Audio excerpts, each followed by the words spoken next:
Hello, I'm Luke Neller and welcome to Best Replays of the Week. In this episode we have a lesser-known TD with a hit list, an E3 refusing to give up, and a Super Pershing playing a trekking game. Let's watch!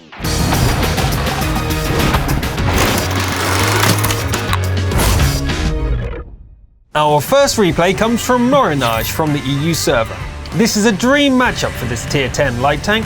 An encounter battle on Malinovka has a lot of carry potential, if you know the right positions. So Morinage, can you show us one? Some nice opening spots, and even a bit of damage. Hey, this T-54 light has taken a bit of a tumble. Can't let that damage go to waste. The hill is clearly lost. Morinage understands this position isn't so valuable without it, and so it's time to relocate. Don't forget that this is an encounter battle, so it's possible to flank through what would normally be the south spawn, undetected.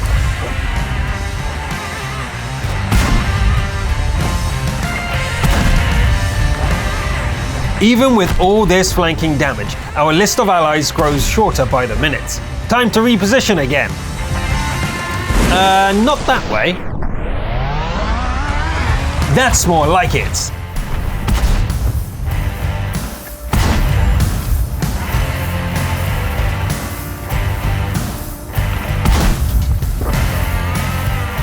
Now the enemy push has been shut down. It's time to root out the stragglers.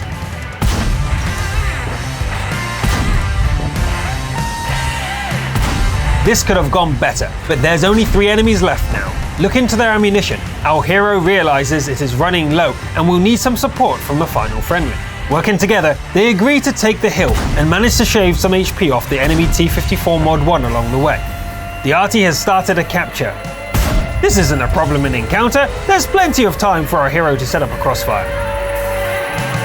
Everyone, keep an eye on that ammo count.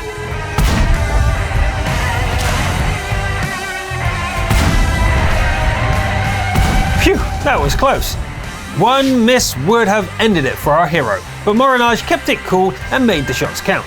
Great teamwork and a rare Fade-Ins award for an exceptional display of skill. Well done, Morinage! Next up is Danger Nat from the SEA region. The Ferdinand is an old TD in World of Tanks and arguably dated compared to the new kids on the block. But Danger Nat is going to show us that this TD, although it is old, can still be a force to be reckoned with. Rolling a top of the list standard battle on Mountain Pass is a good start, as this map has a lot of narrow roads, so the Ferdy's heavy punch and armor will be quite useful.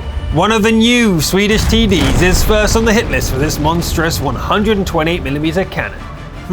This flank is poorly defended, so our Vindicator sets up a strong defensive position and lies in wait. 3 versus 1, no cover, and only 1,000 hit points. This will be tricky.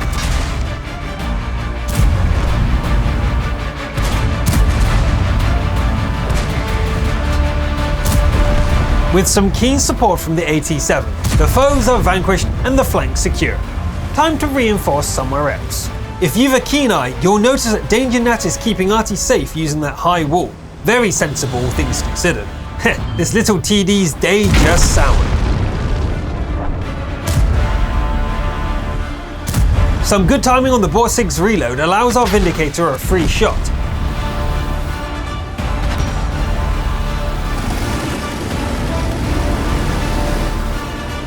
And another.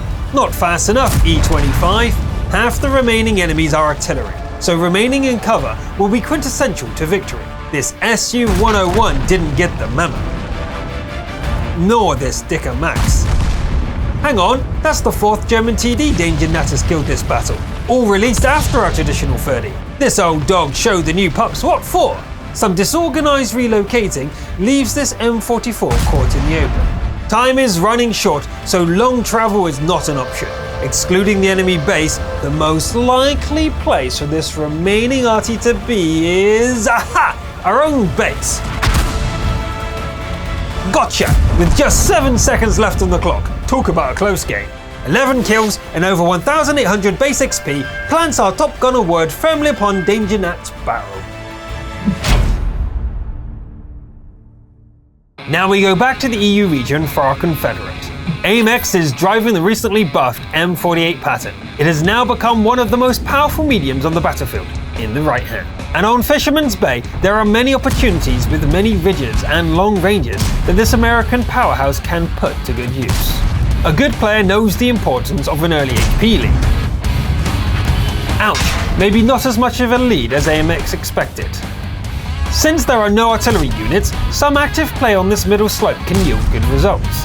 The enemy is advancing through the town, but our Confederate knows all the angles like the back of his hull.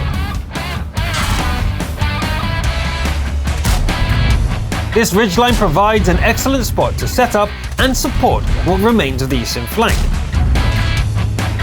But in the same moment, the Western Allies' push has been wiped out. Now there are enemies on both sides, so being careful when exposing is paramount. The pattern is mobile and nimble despite its size, so this intricate maneuver pays off. An isolated enemy! They must be picked off quickly to help rotate this battle off the losing foot.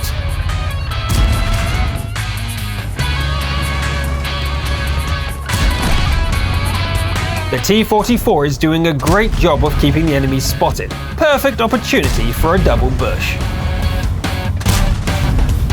After a few dodgy shots, the enemy mediums fall, leaving the weight of the battle on a sole Jagdpanzer E100. This aggressive spotting position pays off with a quick shot on the flat TD side. There's only a slim chance of surviving that 117mm shell, so AIM-X must tread lightly.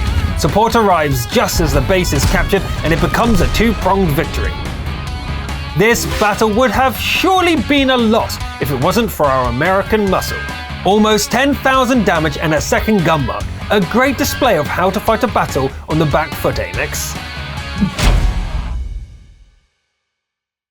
We journey now to Muravanka with Zeus for you from the EU region for a standard battle. Let's see what this American behemoth has in store for us. Zeus heads east to a strong defensive position, and it's a good thing too. There are swaths of enemies approaching. Time to start trimming HP.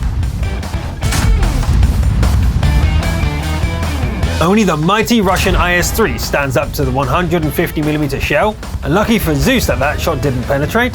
This IS-3 is becoming a bit of a nuisance. A 140 races in at top speed to flank this beast, but his angle is too shallow. Time to deal with this pesky IS-3. Blast! The IS-3 knocks out the ammo rack and the repair kit is still on cooldown. Time for the dance of death as Zeus desperately attempts to bring his gun to bear on the Tier 8. Not that one! Saved! An ally releases Zeus from the IS-3's death grip and the ISU fluffs his shot. Just in time to stop this E-75 dead in his tracks. Uh-oh, a contender approaches. But he is low HP, so a well-aimed HE shell finishes the job. Good choice. Our brave behemoth now stands alone against 4 enemies. Make that 3. The STRV struggles against the thick frontal armor of the E3, and Zeus manages to wiggle to safety. Too slow on the draw today, Jagdpanzer. It's almost like these guys had a death wish. But wait! There was supposed to be 4 of them! The cap! The Lurvy manages to solo capture an encounter, almost a feat upon itself. Feels bad man for Zeus, but maybe this week's Heartbreak Award and a whopping 10,000 damage will soften the blow. Now it's time for the pinnacle of the show, the best replay of the week. The leading role will be played by Cabrex's 1-2-3 on Siegfried Line, driving the Super Pershing. Once a feared tank on the battlefield, it's become more subdued in recent times, but that doesn't mean it can't wreak havoc when called upon. Cabrexis opens up the show with a long shot on the move into the E-75. After a quick peck at the T-54 lightweight, the E-75 returns for round 2. Although it seems the E-75 has got his gear sticks jumbled, it doesn't take long to dismantle this beast from the side. The T-54 lightweight cowers in fear as our hero sets their vehicle ablaze before finishing the job with a sneaky shot under the arch. The T-29 is no good on flat ground and falls quickly to this rapid-firing 90mm. No repair kit? Don't mind if I do. Oh, RT ruined the fun. The battle is not looking too good so far, despite our hero's already impressive 3,500 damage. Best to perform a flanking maneuver to even things up. Wow, Capraxis certainly has a knack for precision tracking shots, but this exchange has left the Super Pershing looking a bit worse for wear. And the enemy E75 is almost full HP. And here it comes. Another track shot! And this one did just the trick as the enemy heavy falls to concentrated fire. Thanks, team! Eek! That was a lucky low damage roll from the Tiger P. This Super Pershing is still standing, just about. I hope Capraxis is making a tracking shot tutorial. It almost seems natural for them. What a masterful game, demonstrating how effective a well-placed shot can be. It certainly brings the rewards in too. 2,175 base XP and almost 6,000 damage is a monstrous achievement in this tough matchup for the Super Pershing. Congratulations and well fought, Capraxis. We hope you put this gold to good use. That's all for this week. This season's replays are a little bit better than before, don't you think? Well, keep sending them in. I'm Luke Nella, thanks for watching, and I'll see you next time.